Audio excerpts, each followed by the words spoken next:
سي محمد الرابحي، مرحبا بك. اللاعب الجديد اللي وقع الان يصرف في نادي المولوديه الوجديه. مرحبا بك. الله يبارك فيك. عوده لمدينه وجده. Vous êtes d'origine de وجده. بارك الله فيك. هو ضروري الرجوع الى الاصل الفضيله.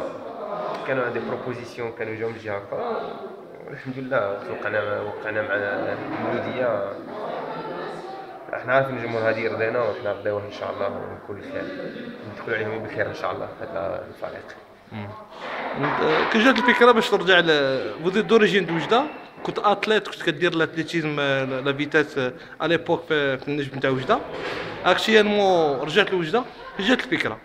الفكره جات غير واحد، كنا نهضروا مع شي واحد اللاعب معايا في سويسرا، عنده كانوا سكيتيوي، قال لك هو اللي تريني حسنت اكادير، قال له ودي واش ترجعوا للمغرب ونديروا واحد ليسي؟ قلت له ودي لا رجعوا نشوفوا بعدا المولوديه، بعدا الاصل والمدينه تاعي والعائله والجمهور.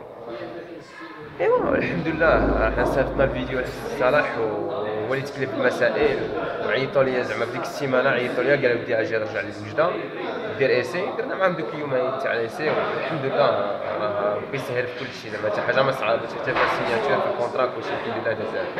انت كتلعب في سويسرا، والبوست ديالك فوق ايلي ياك، كتلعب على الجناحه. على الاجنحه، ولا كتلعب في اتاكون بوينت. اذا كان شي رساله للجمهور تاع المولوديه، واش تقدر تقول لهم؟ يقدروا يديروا فينا الثقه الكامله، وان شاء الله ندخلوا عليهم بخير، وان شاء الله يكونوا لي ريزولطا احسن من اللي كانوا في البريمير تور.